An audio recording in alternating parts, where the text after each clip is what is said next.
sabi ni Paul, am I trying to please man? Or am I trying to please God? If I'm trying to please man, I would not be a servant of Christ. We will really go towards what feels good. Kasi yun yung easier way to go about things. If you look like the world, you are of the world. So a Christian is really called to be set apart in the sense na you will look weird. You know, one of the things that I really appreciate about your ministry is you focus a lot on the youth. Paano nag-umpisa yun? And why do you have such a heart for the youth? I believe kasi sila ang target ng kalaban. Yung lies na kumakalat nyo, especially sa social media. I think number one na left ideology na sobrang sikat ngayon is yung progressive Christianity. They believe na yung Bible is outdated. So tinatanggal nila yung ibang hindi nag-fit sa culture natin yun. For example, tinatanggal nila yung sin, yung hell, at yung repentance. Kumbaga, God is love lang. Which is more dangerous More than dangerous. complete opposite. Absolutely. Kasi it sounds nice, Yes. diba? And it sounds like, tama yun. But it's so wrong. But before we get into that, if you're watching on Spotify, go ahead and follow the show and drop a rating. If you're on YouTube, hit that subscribe button, like this video, and don't forget to tap the notification bell so you never miss an episode. And if you're on Facebook, make sure to follow my page, Joyce Spring, for updates and extra content. All right, let's get into it. Tama kayo, dangerous talaga. Kasi i-remove yung sin, hell, repentance, na pag kinalis natin using scripture, si Jesus, he talked more about hell than heaven. Sabi niya, repent, for the kingdom of God is at hand. At maraming na-fall dito kasi, sarap sa tenga na God is love kasi ayaw nilang maka-offend ng tao. Na, hindi, wag yung i-preach yan kasi baka masaktan. Well, the word of God is sharper than two-edged sword. Talagang makakasakit yan, no?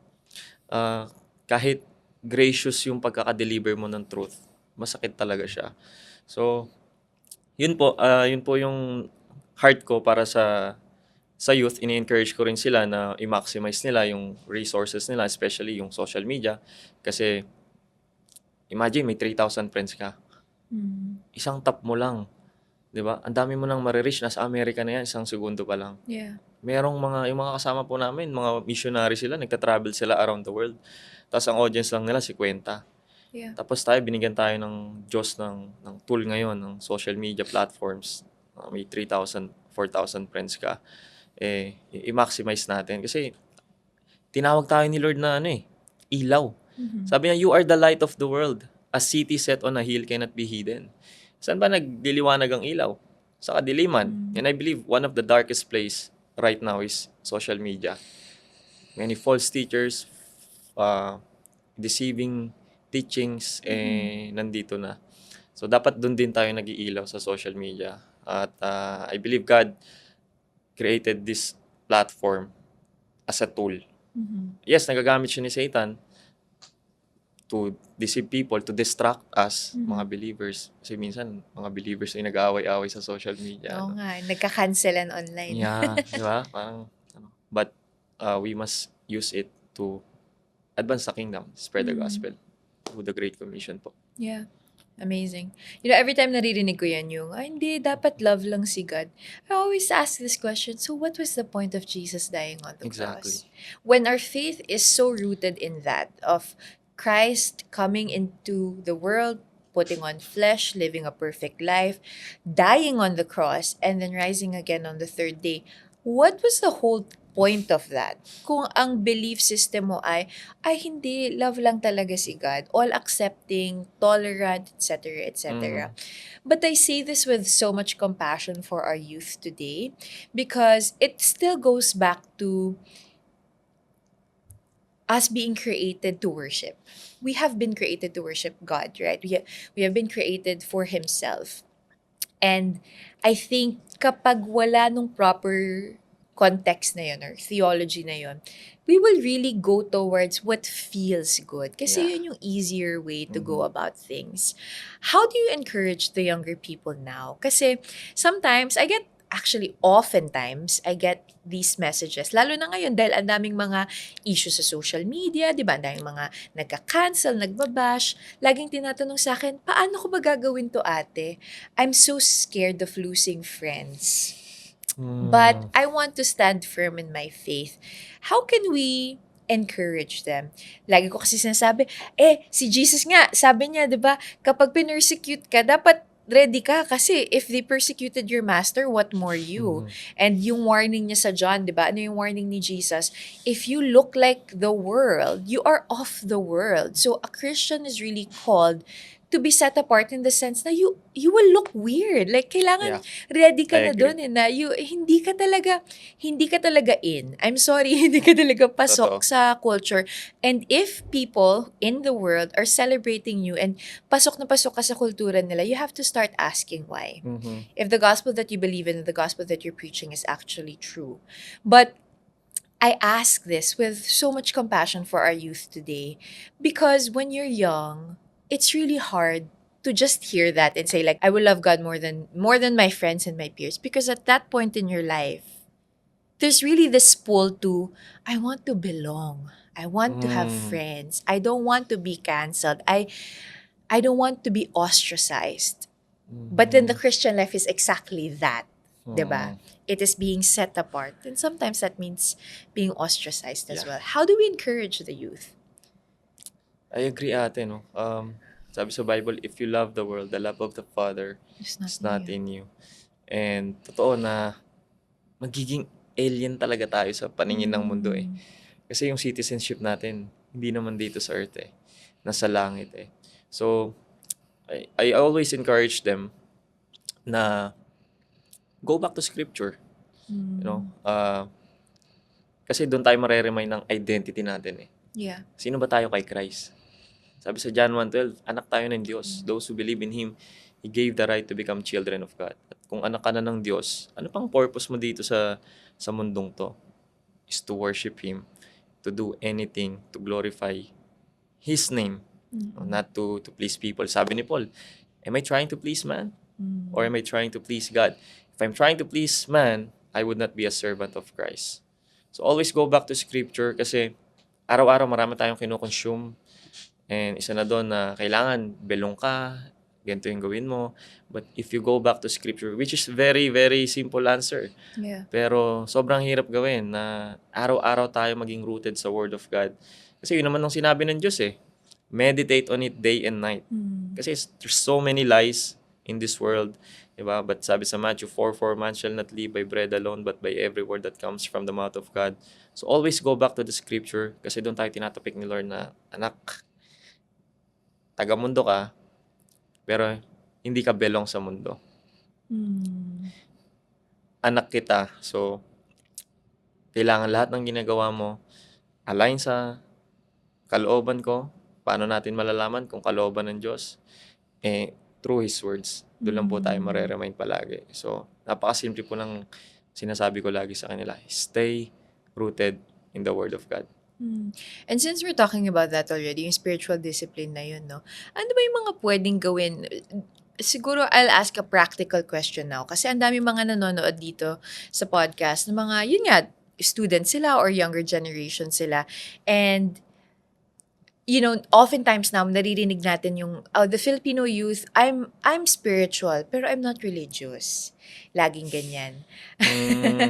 So paano natin gagawin yun? How can we encourage the youth? Ano ba yung mga practical ways to really get to know God at the young and tender age that they're currently at? And para hindi nila gawin yun na, hindi, okay lang ako, spiritual ako pero hindi ako religious. Parang difference ng religious sa Okay, Christian. sige, that's good. Let's define it first, and then how can we faithfully become Christians then, or followers of Jesus? Okay, ate. Kasi marami nagtatanong sa akin yan. Ano ba yung pagkaiba ng spiritual? Kasi meron na rin New Age ngayon. They call themselves spiritual. Pero hindi align sa scripture yung pinapractice sila. So, but difference ng pagiging religious sa Christian, kasi yung mga religious na tao, ginagawa nilang checklist yung Christianity. Like, I need to do this, do that. Kumbaga, I perform, therefore I am accepted. Pero sa gospel, I am accepted in Christ Jesus. Therefore, I obey. So, and kailangan malaman natin yung meaning ng word na Christian eh. Nawa-water down na rin kasi siya ngayon eh. Diba? Marami akong nakikita online na anak daw sila ng pastor, lolo nila pastor, lumaki sa Christian family, therefore Christian na agad siya. So hindi siya nag-work ng ganun. It doesn't automatically make you a Christian kahit na lumaki ka sa Christian family. So ano ba yung word na Christian? Ito yung mga nagkaroon ng tunay na repentance. Ito yung sinabi sa John 3:3, you must be born again. Yeah. You must have a transformed life. Yun yung Christian. Regenerated na. Nagkaroon ng spiritual rebirth. Kaya, yung Christianity, hindi yan moral self-improvement. Union yan with Christ. Kaya sabi sa Galatians 2:20, it is not I who live, but Christ lives in me. So, yun po ang pagiging Christian. No? You're not trying to perform to impress God. Kumbaga, si Lord na tumapos lahat nun eh. It is finished, tetelestai. Oh, binayaran niya na lahat yun eh. So, that's why it's called good news eh. Kaya maraming hindi makatanggap nun kasi too good to be true talaga siya eh. Yeah. Talaga, maniniwala lang ako. Kung genuine yung belief mo, hindi yung belief lang na hypocritical, eh, talagang, yun yung sinabi ng Diyos. You will be adopted into His family and He will give you a new heart, a new desire, and you will start to live for Him. And hindi ka na magwo-worry na kailangan ko gawin to. Teka lang, kulang pa ba? Sapat na ba para makapunta ako ng langit? I think that's religion. No? Lagi sinasabi ni Kuya Joros, religion is man trying to reach up to God. Christianity is God reaching down to us. I guess now as a final question, since we've differentiated those two things, how can you encourage now the youth? Ano ba yung mga pwede nilang gawin if they want to get to know Jesus? Maybe they've been dabbling into spirituality or yun nga, nakikita ka lang nila online, nanonood lang sila ng podcast na to, di ba? What is a way for them to really get to know Jesus and what are the everyday practices that they can do to deepen their faith? Wow. Great question ate kasi there are young people na ginagawa nilang devotion yung mga favorite preacher nila, which is not enough. No? Iba yung personal time mo with the Lord na kayong dalawa lang yung nag-uusap. Again, sobrang simple lang. Read His Word. Kasi doon niya tayo kinakausap eh. No, not audibly, pero doon niya tayo kinakausap pag nagbabasa tayo ng Bible. Prayer, fasting, and sobrang importante na sinusurround mo yung sarili mo with godly community. Yeah. Kasi sobrang importante sa Christian life na meron tayong accountability. Yes. Someone that will pray for you, check on you, Rebuke you when rebuke needed. you, correct you. Kasi minsan lumilis na tayo, hindi pa natin alam. So, those are the most important thing. To walk in according to His will, in righteousness, in spirit. Isa sa practice ko po, kasi mahirap talaga eh, lalo pag busy tayo. Yeah. May school, may trabaho. Kumbaga, minsan nakakalimutan mo na magbasa, magkaroon ng time kay Lord. Ako po, pagising pa lang, doon ko na ginagawa yung personal time ko with the Lord. Kahit 15 minutes, 30 minutes. Just to make sure na I start the day in a right way. Yeah. Para kahit anong busy ko the rest of the day, nagkaroon ako ng time kay Lord. So, no Bible, no breakfast. Yun yung ginagawa ko po everyday. Especially ngayon na palabas-labas ako, tas nag-aaral pa po ako. Effective po siya talaga. Kasi doon pa lang, masaset na yung tamang mindset mo at yung heart mo, masaset na ng tama. So, kahit ano mangyari for the rest of the day, magka-problema ka man, tama yung heart mo. Alam mo paano i-approach yung mga circumstance na haharapin mo sa rest of the day. Maraming salamat, King. Thank you so much. I praise God for young people who are stepping up and especially young men. My husband is so passionate about encouraging fellow young men to get to know the Lord Mhm. as well.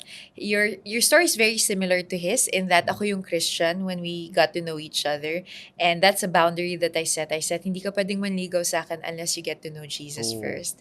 And I kid you not, when I started praying about it, when we both started praying, God started moving in his life in a crazy way, in that he started to go to church on his own. Sabi niya sa akin, I'm gonna go to church on my own, not with you, para Mhm. alam ko if I really want Jesus or I'm just doing this because I want you.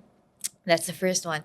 The second one is he started to have a desire to really just get to know the Lord through his word. Mhm. And the third is God provided for him a mentor, somebody who he Mm. can be accountable to, somebody Yes. who would really walk with him. And I think when you're young, even when you're older, that kind of humility to submit yourself to God in those everyday practices, it's really what it looks like to walk with Jesus. Mm. Kasi minsan, when I see posts on social media, or yun nga, when we hear people becoming Christians, it's always a theoretical thing, right? Mm. Like, in Mhm. theory, oo, Christian ako kasi Christian yung magulang ko, or Yeah. dahil nag-church ako, or whatever. But the Christian life is really walking faithfully by God's grace and through His Holy Spirit every single moment and day of your life, submitting yourself to the Lord. Even when you don't feel like it, even when you're hungry because you want to have breakfast, but you've committed to have your Bible first before that, and even in whatever season or capacity God is calling you to. Mhm. So I Mhm. praise God for your story. Thank you so much for sharing it. And I hope that more young people will get to hear the work of God in your life and through your life. So maraming salamat, Thank you King. so much po, ate. It's an honor and privilege po na makausap kayo and to share my Yes! faith. Yun, sana po, yeah, praying na more young people ang gamitin ni Lord sa generation natin ngayon. Kasi I believe, ah, dun etong social media platforms ngayon, ito yung Mhm. ginagamit ni Lord to fulfill yung prophecy na the gospel must be preached throughout the nation Yes. and then the end will come. Sa nation dati, ta-travel ka pa eh. No? Oo, parang nung time na yun, nung sinulat yan, people are like, paano yun Yeah, mangyayari? Ito, exactly. every corner of the world, Opo. even the mga tribes, random tribes in the Mhm. Amazon that used to not be connected to modern society, now meron silang mga Mhm. internet, may Yeah. mga Facebook, may Yes. Instagram. Yeah. We pray na gamitin ng mga kabataan ngayon in a Mm. right way yung social media nila. Hindi lang sumasakay sa trends, but I pray na maging bold sila to share the gospel. Di mo naman kailangan maging theologian para share yung gospel. No? Ah, sobrang simple ng gospel, ng salvation. I-finish everything. Kaya it is finished. No? Wala na yung free na tayo sa guilt kasi yung past, present, future sins natin binayaran na ng Panginoon. Pinako niya na doon sa cross. At yun lang yung share natin. Mm. Sobrang simple. Pinapakomplikado lang minsan ng iba. So, Yes. maraming nalilito. But hindi mo kailangan maging theologian to share the gospel. And we are called to share the gospel. Babae, lalaki, if you claim to be a follower of Christ, you must do the Great Commission. Mm. You must advance the kingdom and share the good news to everyone. And make sure na sinishare natin yung bad news muna. Mhm. Otherwise, baka hindi natin nare-realize, nag-fall na tayo sa progressive Christianity na God is love lang. So, make sure na you share repentance, hell, kahit maraming ayaw tanggapin yung concept ng hell, even people na nag-claim ng Christian kasi inconvenient sa kanila at hindi maganda pakinggan. But Mm. yun yung sinasabi ng scripture, no? And once you share the true gospel, no? True gospel, sabi ni Paul sa Galatians 1:8, if anyone preaches to you a different gospel, kahit anghel pa yan, let him be accursed. So make sure na tamang gospel yung sinishare natin. And yun yung good news, but before the good news, yung bad news na we are all hellbound. We Mm. deserve hell. Mm. But Jesus took our place, took the punishment that you and I deserve so that we could live forever. Amen. Thank you so much, bro. Thank Maraming you po, salamat. ate. And we hope that you guys learned a lot from this episode. We hope that you were inspired. If you were, please do let us know in the comment section below, and we'll see you on the next one. Salamat. Paalam.